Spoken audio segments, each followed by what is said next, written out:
Alright, so you think you know what a reciprocating saw is used for? Maybe doing a little demolition, maybe cutting some pipe. What if I told you your saw could lay pipe? What if I told you the next time you need to lay some paint, you might need to grab your reciprocating saw?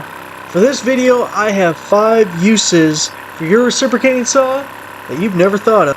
The first recip saw attachment that I want to share with you is the paint shaker. And yes, we are going to take a look at it in action here in a second. But check this out. It attaches to your reciprocating saw right there. You got a little rattle can, spray paint. Slap it in there. It's got a hose clamp here with the little thumb wheel. No tools needed. Now let's check this paint shaker out in action.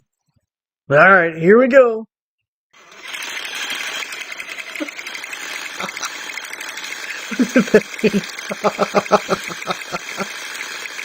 Oh yeah. Genius. Next level genius came up with that thing right there. The next recip saw attachment that I want to share with you are the Spyder multi-pack scraper blades. These things are really amazing if you're removing paint or glue. Maybe you have to pull up some flooring like laminate flooring, or like I'm going to show you right now, if you have to remove tile. Now take a look at this video showing how easy it is to remove tile with these scraper blades. It makes your recip saw a whole new type of demo tool. Pull these up without any effort at all. Super clean, easy job. Really love them for this use. For this one, we're looking at the Muzata Reciprocating Saw Guide. So even though it has the word in the title, it's not so much of an attachment, but a guide for your reciprocating saw for cutting 4x4 or 6x6 posts. They have variations for each one. Give you a nice straight cut, 0 up to 45 degrees, anything in between. Let's see this thing in action.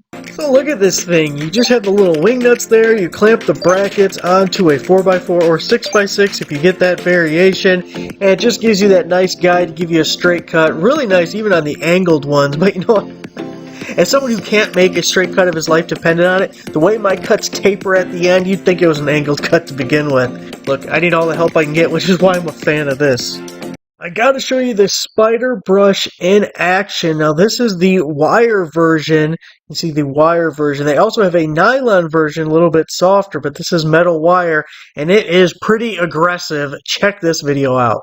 Yeah, watch how fast the wire brush cleans up this board. Now, I think it's just like mold and mildew and kind of stuff on there. I don't think that's paint that they're taking off, but it just flies right off, turns it right to dust. You might want to wear a mask, probably don't want to breathe it in, but hey, you do whatever you want. It makes short work of that, but the reason I'm going to be getting it is I want to use it to clean my grill, not my teeth. Now with this one, we're taking things to a whole new level.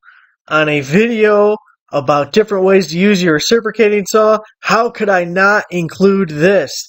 The UVC, or vacuum lock, adapter for your reciprocating saw. Now, if you remember at the start of the video, I told you you can lay pipe, and this is how you do it. And for anyone who maybe hasn't put 2 and 2 together just yet, this end attaches to your reciprocating saw. This end... How dare you!